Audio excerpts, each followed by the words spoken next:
Contento de poder entrar a su casa y compartir la palabra de Dios con usted. Hoy voy a mirar el capítulo 1 de la carta que escribió el apóstol Pablo a Tito y los versos 1 y 2. Pablo, siervo de Dios y apóstol de Jesucristo, conforme a la fe de los escogidos de Dios y el conocimiento de la verdad que es según la piedad, en la esperanza de la vida eterna, la cual Dios, que no miente, prometió desde antes del principio de los siglos. Dios, que no puede mentir, prometió. Es una de las cosas que Dios no puede hacer, mentir, porque Él no solamente dice la verdad, Él es la verdad. Y aquí hay algo claro que nos llena de alegría y de gozo, saber que Dios nos ha prometido vida eterna y eso se cumplirá al pie de la letra. Solo que eso se entiende solamente con el sentido de la fe y se acepta por medio de la fe. Y ya lo hemos dicho en muchas ocasiones que la fe no consiste en obrar por medio de la fuerza de voluntad, eh, con esa, ¿qué digo yo? Como con esa certeza de que algo va a suceder, sino que ve como un hecho actual lo que Dios ha dicho que sucederá. La fe cree que ello es verdad y se regocija por saber que es cierto y lo espera porque Dios lo ha dicho. Así que la fe nos ayuda a descansar en la fidelidad y en el poder de Dios.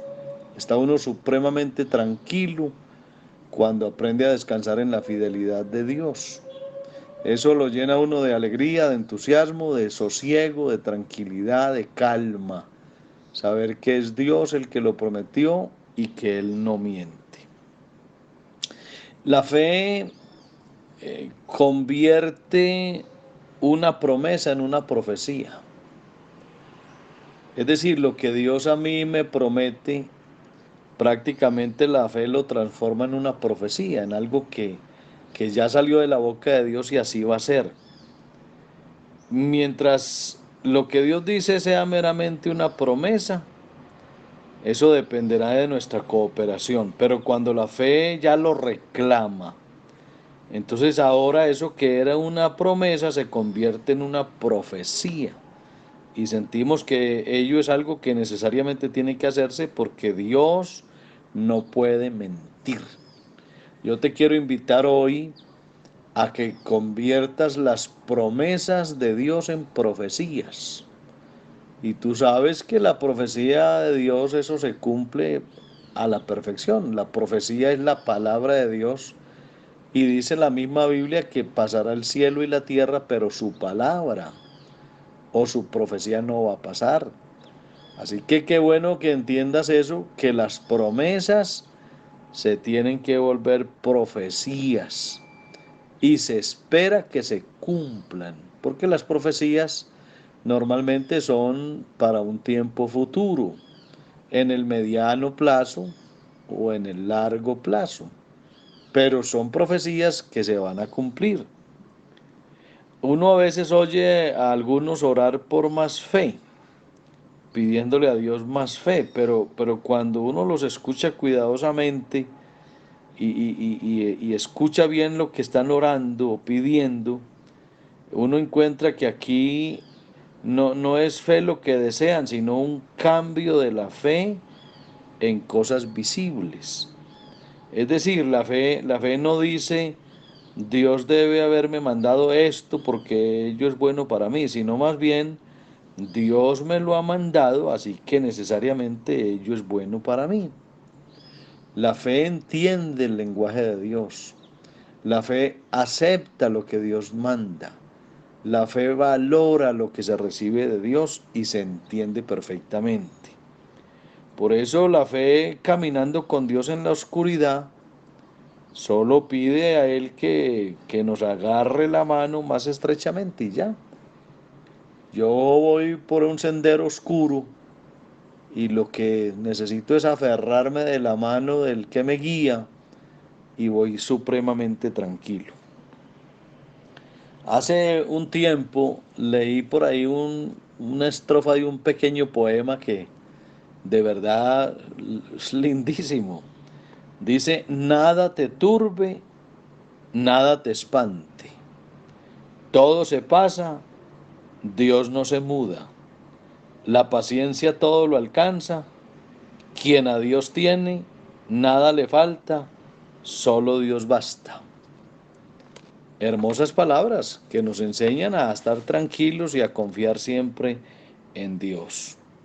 Y claro, la fe nos lleva a aceptar promesas que Dios hace. Por ejemplo, Dios en su palabra dice que el que invocare su nombre será salvo. Eso es interesante, el que invocare su nombre. El nombre de Dios no debe invocarse como un amuleto o como una costumbre que no tiene sentido. El nombre de Jesús hay que saberlo usar para reclamar las promesas y para hacer uso de él como tiene que hacerse. Ahora, ¿por qué no invoco yo su nombre cuando estoy en una situación crítica? ¿Por qué voy corriendo a ese vecino a buscar ayuda en él cuando Dios está tan cerca y dispuesto a oír mi débil llamamiento, por débil que sea? ¿Por qué me siento para hacer proyectos y para inventar planes sabiendo que yo estoy confiando en la palabra de Dios? ¿Por qué más bien no arrojo de una vez mi carga y yo mismo me arrojo en las manos de Dios para esperar que sea Él el que lo haga todo? Creo que el mejor corredor es el que camina derecho hacia adelante. ¿Y por qué no correr inmediatamente cuando venga la situación difícil a ese Dios que es vivo? Será en vano que busque mi rescate en cualquier otra parte, pero con Dios yo siempre lo hallaré porque su promesa real me lo asegura. El que no miente, Él lo dijo. Dios que no puede mentir, prometió. Por eso yo no tengo necesidad de preguntar si a mí se me está permitido o no invocar el nombre del Señor, porque ya la Biblia lo dice, será que cualquiera que invocar el nombre del Señor será salvo. Entonces, en ese cualquiera, ahí está la palabra clara y comprensiva. Cualquiera quiere decir tú o yo, porque ello significa todos y se refiere a todos aquellos que invocan su nombre. Por eso la invitación es esa. Aprendamos a invocar el nombre del Señor en los momentos de la angustia, de dificultad. Invócame en el día de la angustia, yo te libraré y tú me honrarás. Pero hay que invocarlo. Invocar a Dios es invocar su palabra, invocar a Dios es invocar su protección, invocar a Dios es reclamar las promesas, invocar a Dios es creer que la promesa se volvió profecía. Ahora, cuando mi caso es urgente y no veo la manera como voy a ser librado, yo invoco el nombre del Señor porque eso es lo que yo quiero, que mi Dios actúe a mi favor. Así que el que ha hecho la promesa encontrará modos y medios para guardarla, para cumplirla, para ejecutarla. Y lo que debo hacer es obedecer. Acuérdate que es mejor el obedecer que el sacrificio. Uno puede presentar muchos sacrificios, hacer sacrificios, pero ¿de qué sirven los sacrificios si yo no obedezco?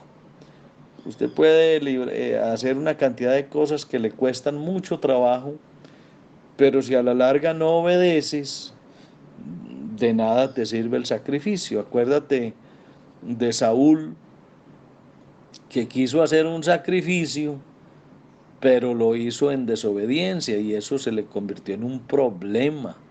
Lo que usted y yo tenemos que hacer es aprender a obedecer y a estar tranquilos y ver cómo Dios nos va a ayudar a que todo se haga bien hecho. Entonces sus mandamientos hay que obedecerlos. Uno no tiene por qué dirigir a Dios. Yo lo que soy es su siervo. Yo no tengo por qué ordenarle ni decirle a Dios qué tiene que hacer.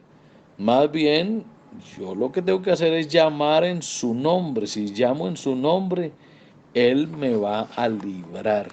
Esa es la gran verdad y eso es lo que uno tiene que aprender, a invocar a Dios en todo, en todo. Cuando vayas a hacer algo, invoca su nombre, invócalo, siempre. Invocar a Dios es pedir su respaldo, invocar a Dios es pedir su presencia, invocar a Dios es ponerlo a Él de testigo, invocar a Dios es hacerlo nuestro compañero, nuestro confidente. Invocar a Dios es llamarlo en el momento que tú no sepas tomar una decisión.